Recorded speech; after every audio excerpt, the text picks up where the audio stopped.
অনেক দিন হয়ে গেল বাবুদের নিয়ে কোথাও বেরোনো হয় না। সেই দীঘার থেকে ঘুরে এসেছি, তারপরে আর বেরোনো হয়নি।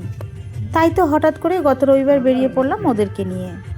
প্রথমে তো বুঝতেই পারছিলাম না যে ওদের নিয়ে কোথায় যাব। ওরা তো কত জায়গার নাম বলে, কিন্তু সেসব জায়গায় যাওয়া এখন সম্ভব নয়। ছেলে মেয়ে তো ভাবছিল যে একটু মায়াপুর যাবে, কিন্তু ওর বাবা কৃষ্ণনগরে গাড়িটা দাঁড় করিয়ে দিল। বলল, চল কৃষ্ণনগরে আজকে হাট আছে, তোদের কার কী লাগবে আমি কিনে দেবো। বোকার মতন থাকা চালাক মানুষটা তো জানতো যে কারোরই কোনো কিছুর প্রয়োজন নেই। এইবার দেখো, প্রয়োজন থাক আর না থাক, হাটে যখন নিয়ে গেছে কিছু তো নেবই। তাই তো ওই সামান্য কিছু টুকটাকি একটা জুতো নিলাম। আর কি নেব খুঁজে না পেয়ে একটা স্কার্ফ নিয়ে চলে এসেছিলাম। বাজার ঘোরাঘুরি করে গরম লেগে যাওয়ায় বললাম, চলো একটু আখের রস খাবো। কেনাকাটা করে একটু আখের রস খেয়ে এবার আমরাও নাছোড়বান্দা বায়না ধরে বসলাম আমরা যাব জুডিওতে। এইবার আমাদের তিনজনের যদি ইচ্ছা হয়, ওই একা চালাক মানুষটা আর কি করবে, কিছুই করার নেই, নিয়ে যেতে হলো জুডিওতে। ওই যে বললাম চালাক মানুষ, আমরা তিনজন জোর করলে কি হবে, ওই ওনার একার সাথে পেরে দিলাম না। জুডিওতে গিয়ে একটু সময় দাঁড়ায়নি, একটু সময় দেয়নি। বারবার বলছে তাড়াতাড়ি চলো, ছেলেমেয়ের খিদে পেয়েছে। কি আর করা যাবে, ছেলেমেয়ের খাওয়ার কথা যখন উঠেছে। জানো তো, এই মলের পাশেই একটা ননদ বাড়ি, কিন্তু যেতেই দিল না সেখানে।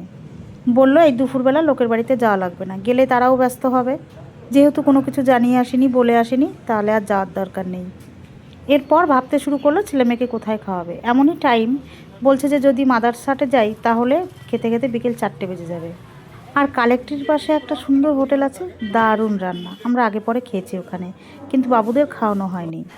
কিন্তু বেরিয়েছিলাম যে রবিবার, সেটাও বন্ধ আজকে। কি আর করা যাবে, তারপরে নিয়ে চলে এলো হটলিপে। আর সারা রাস্তা বলতে বলতে এলো, তোমার এই ঘোরাঘুরির জন্য ছেলে মেয়েকে মাদারসাটে খাওয়াতে পারলাম না। এখানে কে কেমন খেয়েছো বলতে পারবো না, কিন্তু বিশ্বাস করো পার্সোনালি আমার কোনো কিছুই ভালো লাগেনি। সবাই বলে আগে দর্শনদারি তারপরে গুণ বিচারি, এখানে এসে এই বিষয়টা আমার সত্যিই তাই মনে হলো। একটা খাবারও দেখতে ভালো ছিল না, টেস্ট তো অনেক দূরের কথা। এবার জানি সব দিন সমান হয় না, আজকে হয়তো আমারই কপাল খারাপ ছিল। জানো তো, ওই যে একটু অপছন্দ করে খেয়েছি, তাতে শরীরটা একটু কেমন যেন লাগছিল। তাই তো তোমাদের দাদাভাই রাস্তায় গাড়ি দাঁড় করিয়ে একটা কোল্ড ড্রিঙ্কস কিনে দিল। আর এই ঠান্ডায় কোল্ড ড্রিঙ্কস আমি একা খাবো কেন, তোমাদের দাদাভাইকেও দিয়েছিলাম। 4জন মিলে গল্প করতে করতে চললাম বাড়ির দিকে। আজকের ভিডিওটা এখানেই শেষ করছি, দেখা হবে নেক্সট কোনো ভিডিওতে। তোমরা কিন্তু কেউ লাইক কমেন্ট করতে ভুলো না। ভালো থেকো সবাই।